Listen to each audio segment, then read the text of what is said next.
Hey everybody, welcome back to Video Game Esoteric and a continuing series on the MiSTer FPGA DE10 Nano project, and today we're testing even more games for the work in progress Sega Saturn core, because every time I do a test video, you guys ask to see more games and whether or not they run, and when you ask for something, I try to make it because that's how these things work.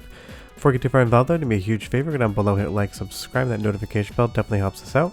And if you feel so inclined and want to support this sort of thing, we got a Patreon link down below as well. But it's been a lot of fun testing all these different Sega Saturn games, and the number one request I got from the previous video is, does Sega Rally work? Because this is such an iconic game on the Sega Saturn and the Model 2 hardware. Obviously looking at the Saturn version here. When this game came out on Saturn, it proved that it had the 3D chops to keep up with something like PlayStation, and we wanted to see whether or not it was working on the Sega Saturn core. And I will tell you the good news, this game is playable from start to finish, and it controls absolutely incredibly, and it sounds really good too. Everything seems to be running how you'd expect for Sega Rally, and that's always an outstanding thing, because this is one of those iconic games on the Saturn. So seeing that the work in progress Sega Saturn core by SRG320 is handling it well is a really promising look. As you'll see, I finished the first of 3 portions of this game, and everything is just feeling like it should. Obviously we have those dithered effects versus actual transparencies on Modern 2, but that's what it looked like on Saturn, and that's what it feels like here. So it's so good to see as an early test that Sega Rally is working, and like I said, you could play this game from start to finish if you wanted right now. It's one of the games on Saturn I've tested that is short enough to see if I can complete it from start to finish, and I was 100% able to do so.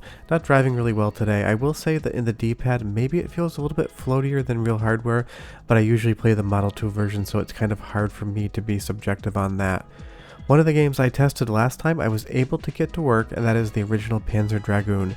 To get through some of the games, to get them playable, if you see cutscenes you just need to mash start. But there seems to be a cadence to it. You can't start hitting start too early, but you have to hit it fast enough once you see a cutscene so that it zips out. Your luck may 100% vary, but if you do get in-game on Panzer Dragoon, some effects in some stages will be missing. But when we go inside in the first stage here, this looks and feels exactly like you would expect Panzer Dragoon to look and feel and play. But I will say there's absolutely no audio on this game yet whatsoever, and that's what you're going to find on the work in progress Saturn core. Some games have no audio, some games have some audio that's scratchy, and some games have pretty much close to good audio.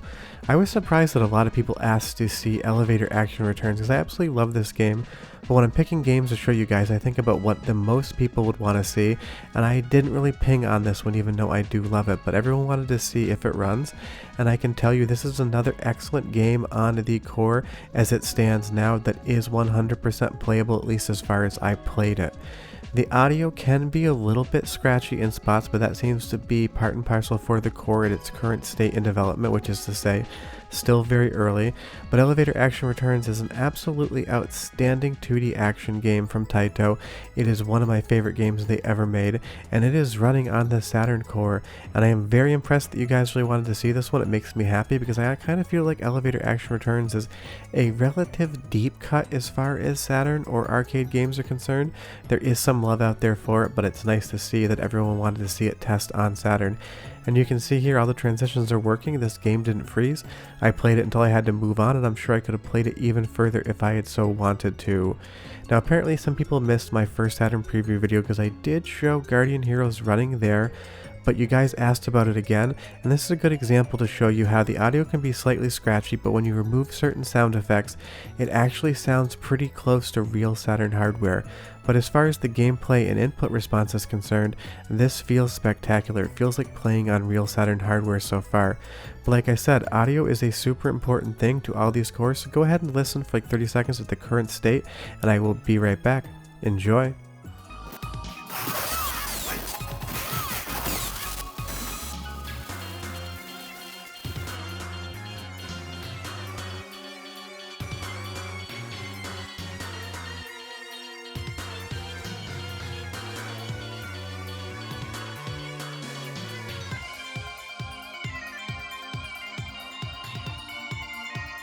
You'll definitely hear some static in the sound effects when we pause the game and just let the music play. It is quiet for sure and maybe slightly muffled, but it's sounding really good, and obviously this core isn't even finished yet. But Mega Man X2 is another game that's running really well on the core, and it's one that you guys asked to see, and I do own this on an original Saturn disc, and it's an absolutely outstanding game. And to see all this goodness for 2D running on the core makes me very happy, because Saturn obviously was a 2D powerhouse and it could do things in 2D that PlayStation 1 couldn't sometimes, and it's going to be fun to see how that progresses here, because I'm still curious about the 1 and 4 megabyte RAM expansion and how they may work that into the core, because there are some 2D games that use those carts to be able to put more content on screen at once, and some games even shipped with their own ROM cartridges that had sprite data on them to load in so it could just not rely on the disc. So it's going to be really interesting to see how that evolves moving forward, and hopefully we get a core update soon so I can do a new preview video on the core itself. But one of the most asked for games was Shining Force 3. I've not really played this that much, I'll be entirely honest with you. I'm not a huge Shining Force fan, but our buddy Fuzz, the guy who keeps the list of all the games that work and don't work on Saturn, I felt like he deserved a shout out because he is a brilliant man with never failing composure. So Fuzz, thanks for doing what you do. But Shining Force 3 is running. It definitely has a lot of graphical glitches, but it's really interesting to kind of see the graphical glitches in real time, because it kind of shows you how the Saturn is actually articulating polygons and sprites and kind of rotating around, because this rotation effect looks really good.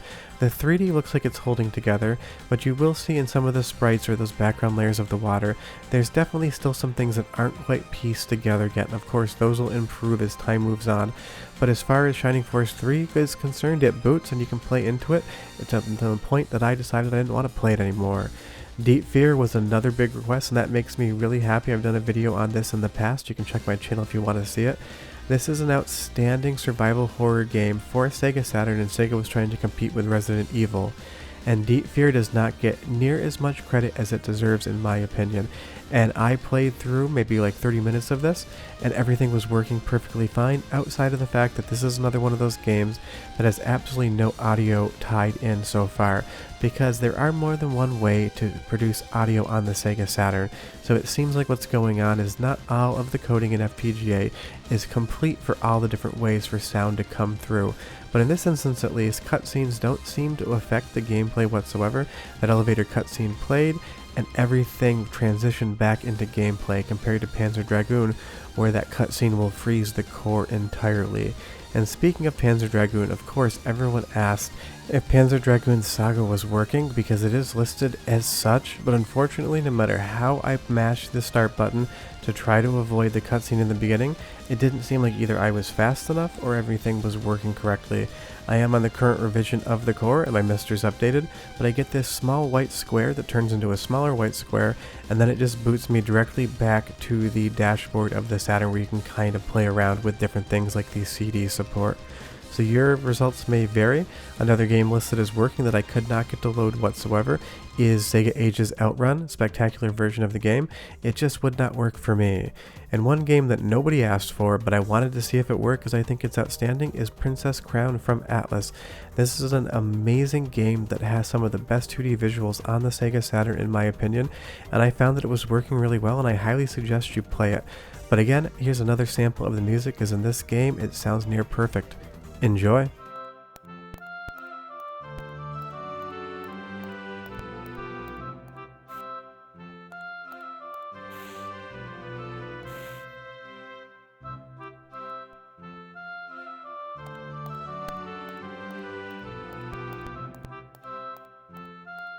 Of all my testing, I would say that Princess Crown has the best sounding audio on the core, but moving back to previous attempts in videos, Duke Nukem 3D is working. Daytona USA, you can definitely get some races in. This game will freeze on occasion, but it's not consistent enough to say it's unplayable, so get your Daytona on.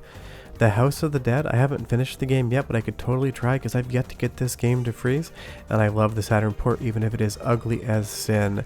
Power Slave or Exhumed seems to get to at least the first cutscene and freezes. I haven't tried since then, but if you've gotten further, leave me a comment down below and tell me how it worked. And of course, Saturn Bomberman, the best Bomberman game ever made, is working on the Sega Saturn core with audio, and it is amazing. And Nights into Dreams, you guys ask about it all the time, that is working as well. Probably the best example of a game on the Saturn core so far is Darius Gaiden. It is outstanding right here, and you should definitely check it out. And even though it has some graphical glitches, Die Hard Arcade is working as well, and it is one of the best 3D beat 'em ups that Sega has ever produced, so check that out. And of course, from my last preview video, Alien Trilogy sounds great, plays great, and is an awesome example of how this core is currently shaping up so far, so definitely give that a shot as well. But yeah guys, you asked me to test more games on the Sega Saturn core, and I did just that. Leave me a comment down below and tell me what you were thinking about testing next, because if this video does well and you want to see more games tested on the current core, I am happy to do it. But yeah, Sega Saturn from MiSTer, still work in progress, and I can't wait for SRG320 to update the core when he gets a moment, because of course he's got a lot of things going on right now, so we need to be patient for that. Short of that, I'll have another video on MiSTer next Thursday. I'll have videos through the week as well. But if you want me to test more Saturn games, just leave me a comment. See you next time. Bye bye.